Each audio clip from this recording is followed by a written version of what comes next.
Bien le bonjour, ici votre Nivek pour une nouvel épisode de Mes véhicules RC. Aujourd'hui, on va voir notre petit bolide de la team complète, le VLToys K989, un petit bolide à l'échelle 1.28. Donc on peut voir quand même par rapport à la taille, on va prendre une fois le 14401 comme comparaison. Donc lui c'est en 1.14 et ça c'est du 1.28. Donc on voit quand même que ça fait une petite différence. Et pourtant, sur ce petit modèle, on a 4 roues motrices, moteur central, suspension indépendante à chaque roue, et on a un différentiel avant-arrière.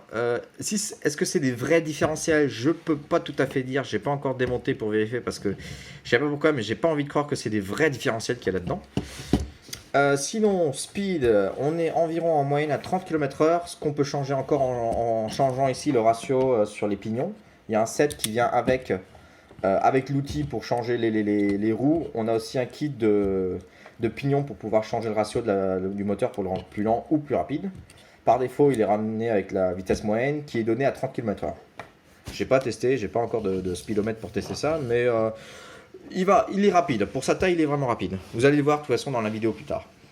Qu'est-ce qu'on peut dire de plus? Bon, par rapport à la forme, l'échelle A28, on pourrait dire que ça pourrait aller dans cette classe de Scale Z, si je ne me trompe pas du nom, c'est aussi des petites voitures comme ça pour circuit qu'on peut retrouver avec différentes formes. Bon là, cette version-là que j'ai, c'est bien sûr pas avec le vrai nom, mais ça devrait être une Ford Focus. De la même catégorie, donc on peut avoir une Porsche 911. Après, dans le off-road, avec à peu près le même châssis, on peut avoir un Traggy, un Buggy, un Monster Truck. Et l'autre, c'est genre les véhicules pour les dunes, dont je ne me rappelle maintenant plus le nom, mais c'est genre un Traxa Slash, par exemple, si vous voulez chercher à peu près à quoi ça ressemble. Un Traxa Slash 4x4. C'est à peu près ça la forme de cette version, que j'aurais bien aussi aimé avoir, mais je n'arrive pas à la trouver. Sur les 6 modèles qu'on peut avoir, j'en ai trouvé 4. Les 2 autres, ils sont disparus. Je les retrouve plus. À chaque fois, sur tous les sites, il y a un prix, mais non disponible, plus en stock. Ouais. Enfin bref. Sinon, par rapport à la qualité, pour dire environ, j'ai payé 60 $ canadiens pour ça, sans compter les imports et les taxes et la livraison et tout ça. Mais environ, le véhicule comme ça, il coûte 35-40 € environ. Après, bien sûr, comme pour tous les VLToys, on peut retrouver toutes les pièces de rechange sur AliExpress, Banggood, aussi sur Amazon, mais sur Amazon ça va être des prix exorbitants. On peut trouver aussi des upgrades, donc le ressort, les axes ici, tout ça en métal, ici tout ça en métal, les supports ici pour le moteur, ici partout, tout ce qui est plastique on peut retrouver tout en métal. Sinon on a ici évidemment donc, le module qui fait contrôleur de moteur et récepteur. Donc pour changer le cerveau qui est là, c'est bien sûr un mini cerveau qui réagit très très bien. Donc pour la taille, ça suffit largement, il n'y a pas vraiment de nécessité de changer ça. Si on veut changer et garder le même récepteur, on peut car c'est un cerveau 3 câbles, donc vraiment un branchement standard. Le moteur, lui, bien sûr, il existe aussi des updates, mais franchement, pour comme il roule là, comme ça vient là, franchement, il n'y a rien à changer. Ça roule super bien. La seule chose qui est arrivée une fois, c'est quand il a fait un peu trop de flip. Il y a ici un des bras devant qui est sorti. Il y a la rotule qui est sortie, mais ça a été vite réparé. Simplement remettre la rotule dedans, clipser dedans, et voilà, c'est bon. Sinon, franchement, qu'est-ce qu'on peut dire de plus?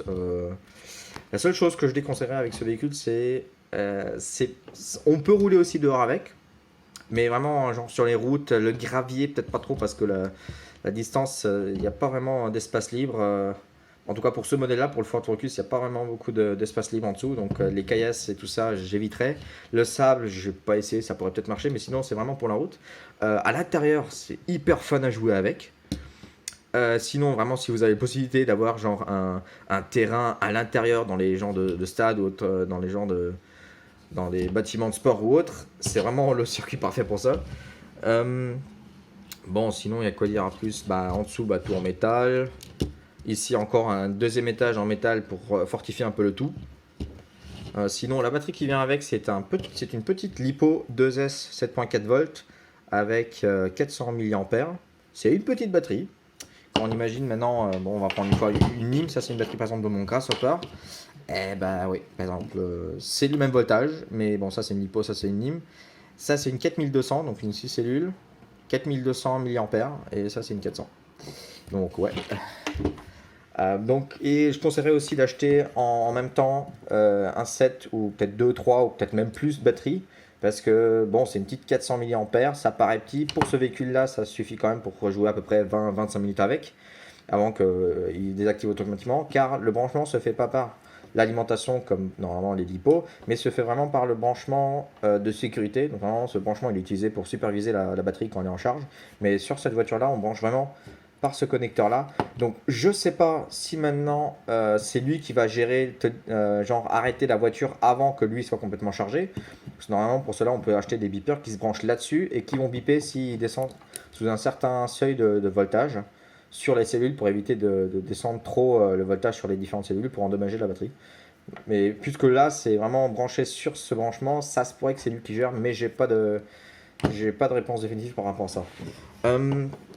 Sinon, la télécommande, c'est une VLToys simple qui est un peu surdimensionnée. Quand on imagine que la VLToys 404001 a une télécommande plus petite et pourtant la voiture est plus grande, là c'est l'inverse. La voiture elle est plus petite et c'est la taille qui est passée sur la télécommande.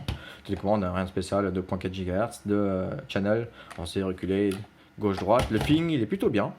C'est vraiment proportionnel, direction est proportionnelle, donc c'est pas genre on tourne ça et ça braque tout de suite, c'est vraiment proportionnel, on peut vraiment correctement jouer avec. Donc on a vraiment la technologie, le système d'une vraie voiture dans une petite voiture à un budget quand même très abordable. Sinon c'est un peu tout ce que j'ai à dire sur cette voiture. Si vous voulez voir à peu près ce que ça donne par rapport à la vitesse et par rapport à la direction, vous allez voir dans un instant, car je vais vous mettre comme pour les autres vidéos un petit passage où je l'ai fait rouler dans le skatepark sur une piste avec du bitume, parce que bon, comme je dis, dans la caillette, dans le sable et tout ça, c'est pas trop fiable. En tout cas, cette version-là, elle est quand même assez basse, elle est vraiment plus à l'aise sur la route, parce qu'on voit quand même qu'il n'y a pas vraiment beaucoup de jeux. Pour la version buggy, pour la version Monster Truck Traggy, je sais pas, mais pour cette version-là, et pour la version 911, parce que la 911, elle est encore plus basse, et les roues sont encore un peu plus petites, avec moins de profil encore dessus. Ouais, c'est un peu moins adapté pour le sable. Donc moi je dirais que je vous laisse pour cet épisode ici et je vous propose de voir encore un peu comment ce petit bolide s'amuse dans le parc. Allez, moi je vous laisse. Ciao!